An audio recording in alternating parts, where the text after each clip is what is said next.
Hello बच्चों। तो देखो क्वेश्चन में क्या दिया है कि if A B C are the three natural numbers हैं सभी, such that are in AP, ये एक इसमें है, एपी में है, और A plus B plus C equals to 21 है, then the possible values of the ordered triplet A B C. हमें क्या दिया है कि A plus B plus C equals to 21 है, और ए बी सी क्या है, नेचुरल नंबर्स हैं, राइट। और इसके बाद क्या दिया है कि यहाँ पे ए बी सी किस में है, एपी में है। अगर एपी में है तो यहाँ पे हमारे पास कंडीशन आ जाती है two b equals to a plus c, right. अब हम क्या कर सकते हैं, यहाँ पे ए प्लस सी, यहाँ पे हम क्या करेंगे, टू से इसमें मल्टीप्लाई करा देते हैं पूरे में, तो ये हो जाएगा टू ए प्लस में टू बी प्लस में two c equals to 21 into में टू, राइट। अब यहाँ पे टू बी की जगह हम ए प्लस सी रख देते हैं, तो टू ए प्लस में टू बी की जगह हमने ए प्लस सी रख दिया, तो ये हो गया इक्वल्स टू, ये हो गया 42। तो आपके पास क्या मिल रहा है, थ्री ए प्लस में थ्री सी इक्वल्स टू 42, तो थ्री कॉमन ले लो, तो ए प्लस सी इक्वल्स टू 42। तो थ्री से डिवाइड कर दो तो क्या हो जाएगा, फिर 14 हो जाएगा, राइट। अब देखो ये ऐसा दिख रहा है कि A plus C equals to 14, ये ऐसा दिख रहा है कि हमें 14 चीज़ों को, 14 आपके पास आइटम्स हैं, उनको हमें दो लोगों में बांटना है। 14 आपके पास आइटम हैं, उनको हमें दो लोगों में बांटना है, और कम से कम दोनों को क्या चाहिए, एक तो चाहिए ही, राइट।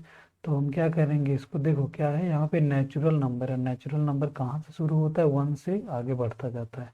तो इन दोनों को कम से कम वन तो चाहिए, तो वन इसको दे दिया, वन इसको दे दिया, तो अपने पास कितने बचेंगे अभी, 14 - 2 बचेंगे, मतलब 14 - 2 बचेंगे, तो 12 बचेंगे। अब क्या करना है, 12 में से 12 चीज़ों को दो लोगों में बांटना है, सच दैट कि यहाँ पे किसी को ए प्लस ए और सी में से किसी को कितना भी मिल सकता है, राइट। तो इसका एक मैं आपको फंडा बताता हूँ यहाँ पे कि एन चीज़ें हैं, अगर इसको हमें आर लोगों में बांटना है, सच दैट कि किसी को कितना भी मिल जाए, तो उसका नंबर ऑफ वेज क्या होता है, n plus r minus one C r minus one.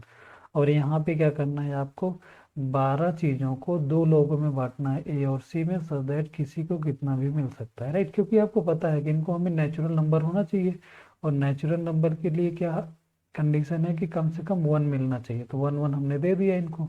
अब बचे अपने पास 12 चीजें, 12 चीजों को हम बांट देंगे दो लोग में, तो हो जाएगा 12 + 2 - 1 C2 - 1, तो कितना हो जाता है ये हो जाता है आपके पास 14 - 1 13 C1, तो इसका नंबर ऑफ वेज हो जाता है 13।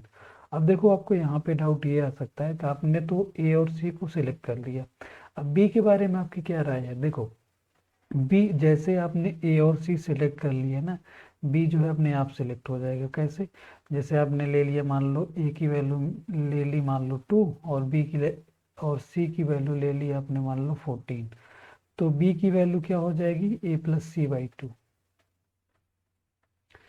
तो बी की जो वैल्यू है उसको 8 होना ही पड़ेगा, अगर 8 नहीं होगी तब अपने पास क्या आएगा, ए बी सी ए पी में हो ही नहीं पाएंगे, राइट। इसलिए इसको 8 होना ही पड़ेगा। इसलिए अगर आपने इसको और इसको चूज कर लिया तो इसको बीच वाले को चूज करने की आवश्यकता नहीं है, क्योंकि ये ऑटोमेटिकली चूज हो जाएगा। क्यों, क्योंकि यहाँ पे दिया है कि ए बी सी ए पी में है, राइट। सो आपका आंसर कितना आ रहा है, 13 आ जाएगा आंसर। तो करेक्ट ऑप्शन क्या हो रहा है इस केस में, सी हो रहा है आपका correct option, right. So hope आपको यहाँ तक क्लियर हुआ होगा। Thank you.